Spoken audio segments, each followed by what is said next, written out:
Happy Friday, everybody, and welcome back to your source for fantasy hockey. It is the Locked On Fantasy Hockey Podcast with Steele and Flip.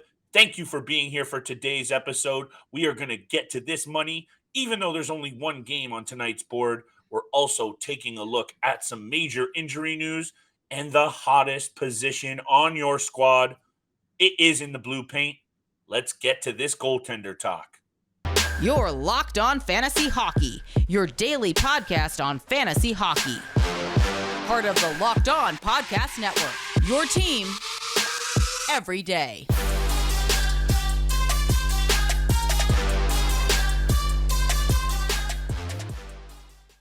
You heard the music, and you know what time it is. It is time for the Locked On Fantasy Hockey Podcast with Steele and Flip. It is Friday edition, everybody. And that means the weekend is upon us and hockey action is ramping up. Thank you for making us your first listen every single day. Today's episode is brought to you by BetOnline. BetOnline has you covered this season with more props, odds, and lines than ever before. BetOnline, where the game starts. And where we are going to start today, my friends. I almost fumbled the good interlude right there, but hang with me. It's been a long week, and we're still here. There is some big-time injury news from the goaltending area that we have to get to on today's episode, Steele. We're going to break that down right off the top. Then we're going to get to our goaltender replacements owned 50% or less in ESPN and Yahoo leagues that you might have to shuffle. If you're in a keeper or dynasty league, I got a couple of options for you as well, because replacing goaltenders in that market is even trickier. Usually I fire us up for a big slate of big-time bets. It's more like small-time bets today, Steele, because we only got one game on tap for Friday night. But we got some good picks for you, so stay tuned for that. It's a short episode today, people. Steele, Marc-Andre Fleury gets hurt. Elvis Merzlikins gets hurt. Eric Comrie gets hurt. And as much as some of those goalies you don't want to have if you are in a fantasy league, you're going to have to deal with this. So why don't we talk about these injuries? Why don't we start with Marc-Andre Fleury, who's now on the IR?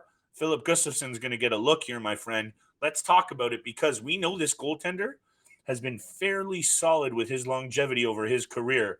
And this might be more concerning than not for a Wild team who has been up and down.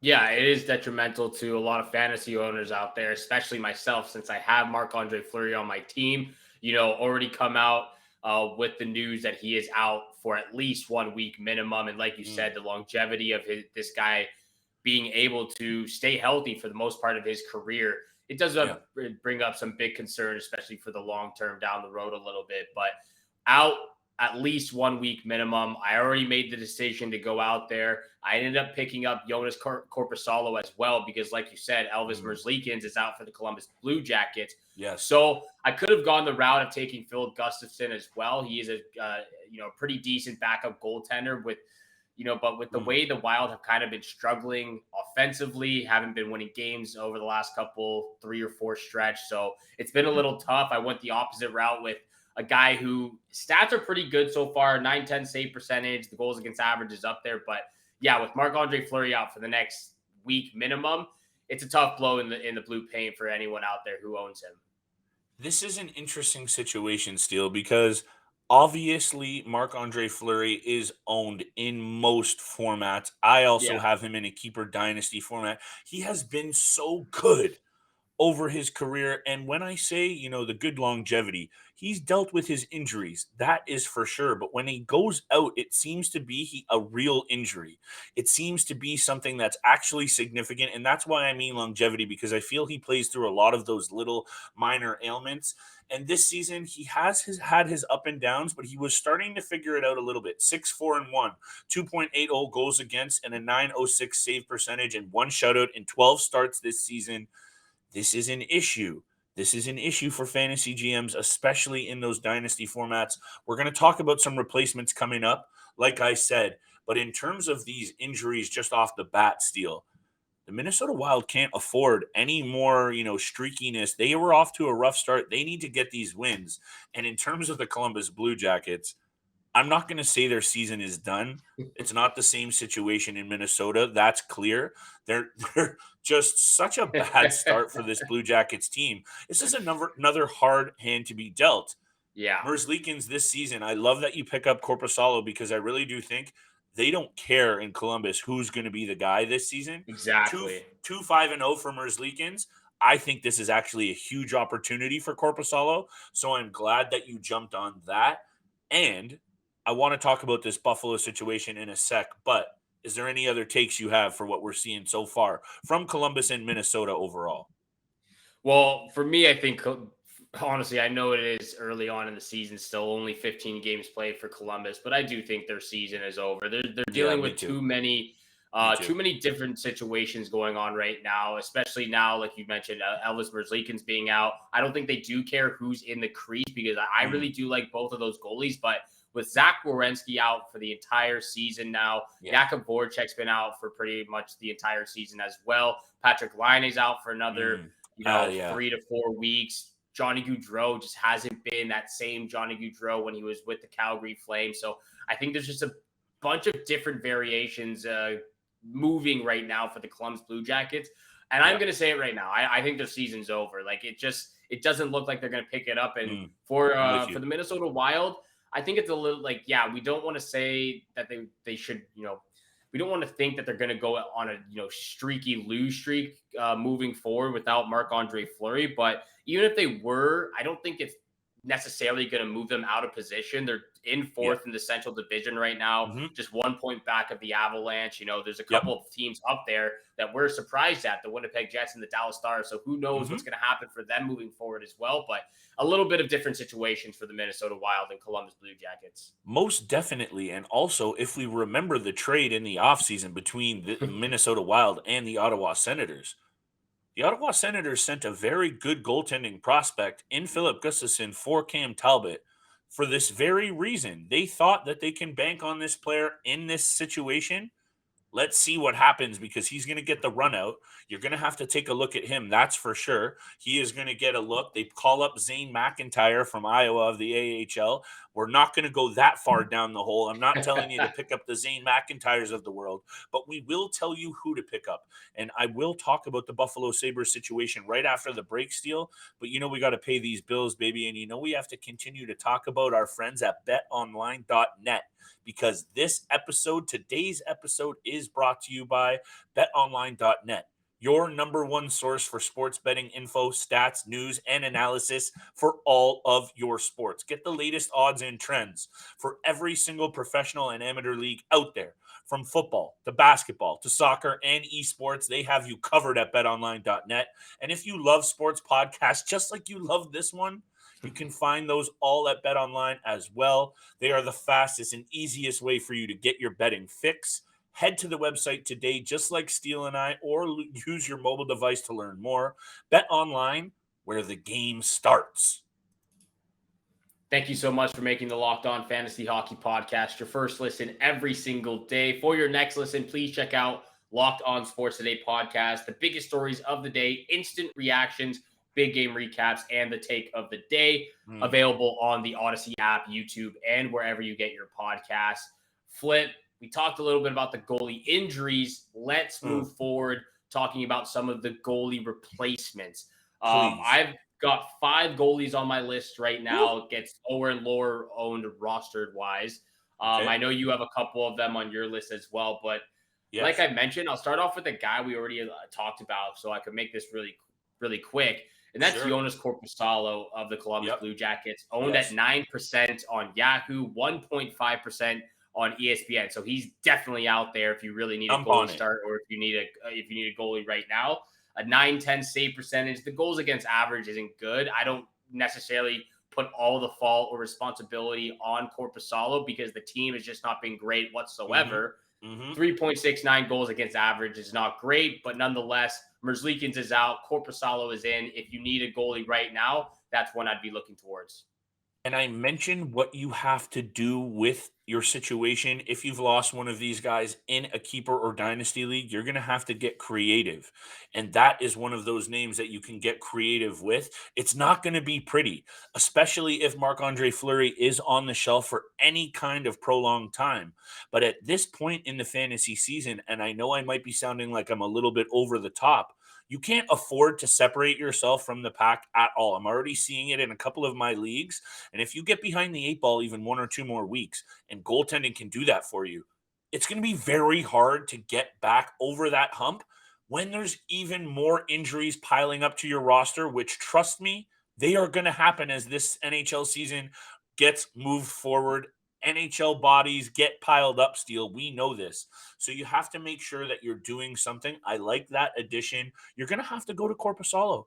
Blue Jackets are not a good team, but he's going to get run out there right now for a majority of these games, and that's what's important. Now, if you don't mind, I would like to quickly mention the Buffalo Sabres situation because this team, not a good team. Again, Columbus Blue Jackets, Buffalo Sabres in that same kind of bucket realm of letting a lot of goals in.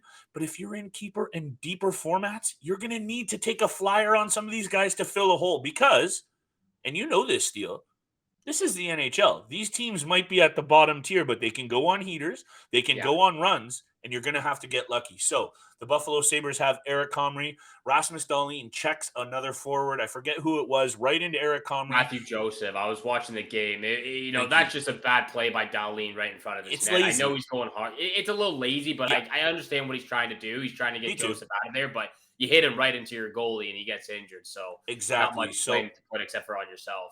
And we can all agree, whoever is listening to this podcast. By the way, if you are, drop us a review, drop us a follow, smash that subscribe button if you're on YouTube. Steele and I see you, and we appreciate you. Let us know what you need to hear.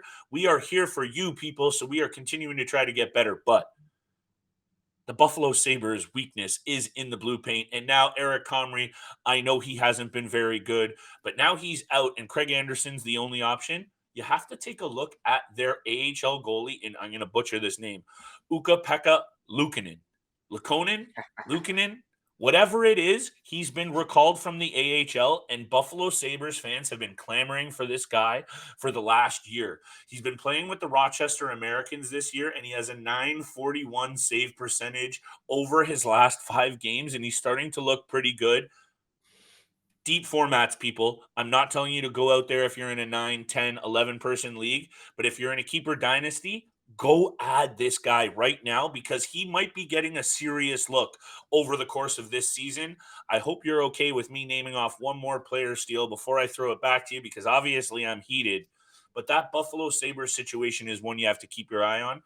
The other one is this situation unfolding in Carolina because I know I've talked about my boy Kochetkov, but he's only rostered at 4% in ESPN leagues, and I think even less in Yahoo, or maybe a little bit more in Yahoo. I forget. You know me with the numbers.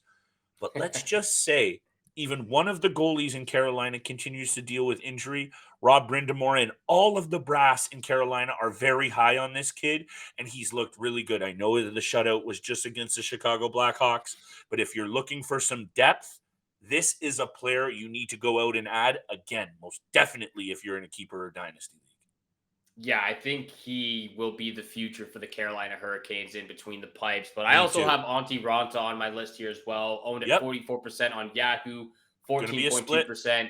Yeah, it's definitely going to be a split while Frederik Andersen is recovering from the injury. So I've got Raanta. You definitely got to keep an eye out on him. I've mentioned this goalie before as well, Karel Vejmelka of the Arizona Coyotes. I think he's been absolutely fantastic this year. 34% on Yahoo, 10.2% on ESPN, a 910 save percentage. Look, I mentioned this because they're still in the middle of this 13-game road trip for the next month and a bit. But the Arizona Coyotes have been a very big surprise. It seems like a fresher breath there for them this season. So Vejmelka's been absolutely fantastic. And this one might be a little bit hard to sell listeners and even you on. I'm listening. Spencer Martin of the Vancouver Canucks might be a little bit of a risk, but Thatcher Demko, I've been noticing this, that they've been playing Martin a little bit more than usual. I know we're still at the beginning of the first month of the season. But as Thatcher Demko continues to struggle with his game right now, I think they're going to continue to give Spencer Martin a decent amount of more looks while Thatcher Demko is trying to figure out what the heck is going on with his game. So he's owned at 5% on Yahoo, 1% on ESPN. He's definitely out there in leagues. If you know for a fact he's going to be starting, I would give him a shot because he is a little bit of a surprise. It is a little bit of a risk, but with Thatcher Demko playing the way he's been playing, I think he might be getting some more starts. There's something to be said about what the point you're trying to make here is, because we know Thatcher Demko is the guy in Vancouver, but he's still figuring it out and he's still going through his growing pains. And if you're in a league that has some minor eligible slots, I have a keeper league, shout out to the Hootenanny, you're able to stash 3 players in your minor slot that are still minor eligibility. He might be one of those guys that you can kind of stash in a spot and maybe see what happens. That's a real deep keeper dynasty move, though, Steele. And I like that you're bringing that up. But hey, while Thatcher Demko continues to have these growing pains, the Vancouver Canucks are also completely in flux. And if there's rumors going around about trading Bo Horvat, the captain who's been sensational, anything can happen in Vancouver this season. That's how up and down it's been, so I don't hate that take. I got one more guy on my list, Steele, and one honorable mention. Before we get to our mini big-time bet or bets segment, I don't know how many wagers you got on the one-game board for Friday night here, but this developing situation in Florida, and that's why we had to talk about this angle today, because all these goaltending situations are continuing to develop and grow and, build these kinds of anticipation, Steele, that makes us have to keep our eye on it. Before the game against Edmonton, Spencer Knight was 5-1 with a 2.18 goals against and .920 save percentage. I know he takes 3 goals against the Oilers in his last start, but I'm starting to buy into the narrative that the Florida Panthers are in a situation this year. It doesn't matter how much money Bobrovsky is making. They're going to be in tough in this Atlantic division this year, especially if the Toronto Maple Leafs continue to heat up, because they didn't expect the Boston Bruins to be this good. They're going to throw Spencer Knight in there if he's hot. And if that's the case, am I looking at this right, Steele? 44% rostered in ESPN leagues. Go out there and add Spencer Knight right now, or stash him or whatever. He is going to get more looks than I think we expected. Yeah, and I've already started to see the transition of, more repetitions for Spencer Knight getting the starting role for the Florida Panthers as well. So the fact that he's only owned at that percentage, when I can think back to when we were doing our draft and our pre-ranks, he was ahead of Sergei Bobrovsky on the pre-ranked list as well. And I thought that was a little bit of a surprise because, again, of how well Bobrovsky did last regular season and, again, the contract that he has. But with Spencer Knight playing the way he's playing, and obviously we've talked about at length of how they're trying to transition him and push Bobrovsky out, he's been playing pretty good. So he definitely needs to get owned more in leagues. I agree. So these are also a bunch of intriguing situations that I mentioned. Even if they don't shake out how we are expecting them to right now, and we're telling you to go out and add some of these guys, take a look at them, it's worth keeping your eye on because, like I said, they're developing, people, and hopefully they develop into a winning, advantageous situation for you. And I hope that's the same situation for our picks, which are coming up around the break. And I do have multiple picks, Steele, believe it or not. Perfect. Me too. I've got the big flip triple dip. Oh, here we go. For the one game. Thank you so much for making the Locked On Fantasy Hockey Podcast your first listen every single day. Please make sure you hit the subscribe and the follow button. Flip and I appreciate all the love and support out there. And Flip, it's the little big time bets for Friday's episode. Only one game on the schedule. LA Kings taking on the Vancouver Canucks. Vancouver Canucks playing at home. So I will definitely be able to hear this game from my apartment just across the arena. Yeah. If you don't mind, I'd like to kick us off right now with the first pick of the night. I'm going to go Kevin Fiala anytime assist. Ooh. Anytime assist. It might be a little risky, but he has put up 12 assists so far this season. He's been scoring more goals than assists as of recently, the last 5 to 6 games. But nonetheless, this guy has a vision for finding his teammates when it doesn't seem like he can get to them anyway. So I'm taking Fiala anytime assist for my first pick of the night. I like it. And I've been behind this LA Kings squad and their offensive balance. So Yeah. anything that goes in the Kings direction, I'm going to like it. I also have a triple dip for this game, Steele, because why not? And you and I are making a bit of money this week. So I'm okay sacrificing some of our profit to have a little bit of fun with our listeners. And on Friday night with one game, we're going to be watching it anyway. And another thing I think you're going to be hearing from your apartment nearby is a lot of goal horns.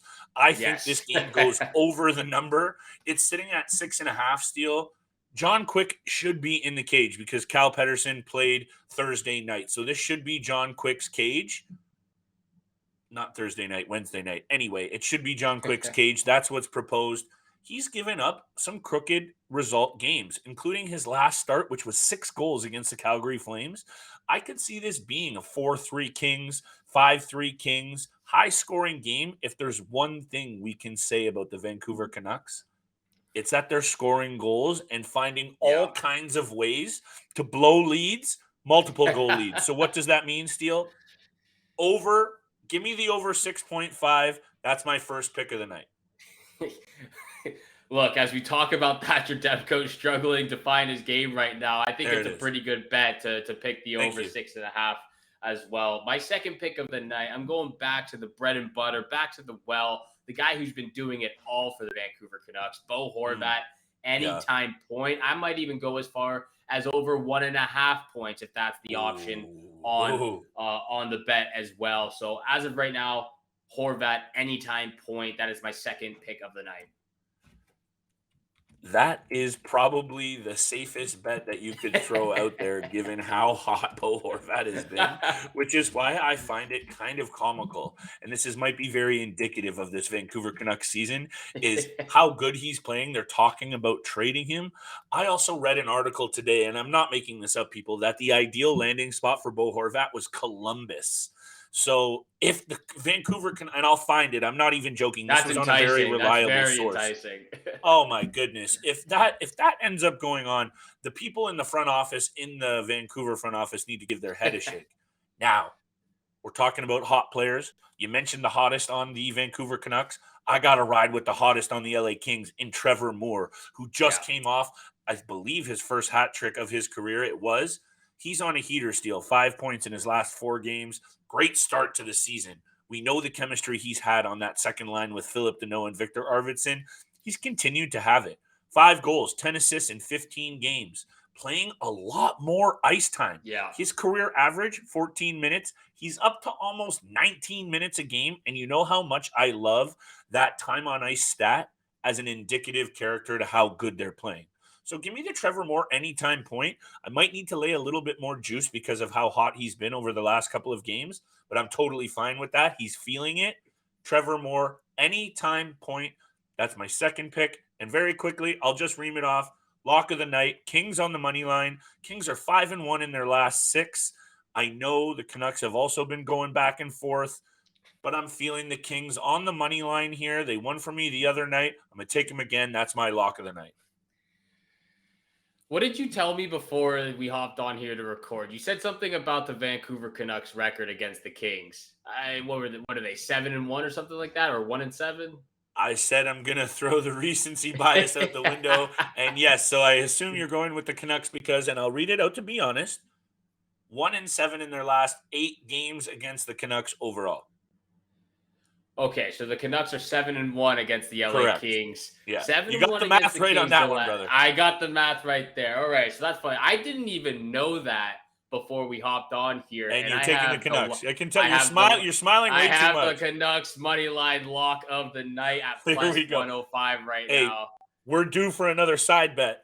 We are due for another one. You've got the first 2 on me of the season, so it hasn't been going my way, but nonetheless, I do have the Canucks for the lock of the night. Okay. There's something to be said about just, again, like you mentioned, they're scoring goals at will right now. It's just trying to hold on to that 2-goal lead or just the lead in general. Hopefully they can do that. Hopefully Thatcher Demko can find his game so I can finally win a side bet against you, Flip. But nonetheless, maybe. Canucks on the money line, Horvat anytime point, and Kevin Fiala anytime point. Those are my 3 picks of the night. I will repeat it for all the listeners out there. I have Trevor Moore anytime point. I have the over 6.5 in this game. and lock of the night to go against Steele just to be that kind of guy. I'm feeling the Kings on the money line. We're recording this episode extra early, people, so we will tweet out all of our live odds. Of course, as always, check us out on Twitter if you haven't, because we're tweeting those fire picks every single night. Steele, take us away, brother. Thank you so much for making the Locked On Fantasy Hockey Podcast your first listen every single day. Please check out Locked On Sports Today podcast. Biggest news, biggest recaps, and the take of the day, available on the Odyssey app, YouTube, and wherever you get your podcasts. Please make sure you hit the subscribe, hit the follow button, and thank you so much for tuning in for today's episode with Flip and I. Have a great day. Have a great weekend. Good luck with all your bets out there, and we shall see you back here again on Monday.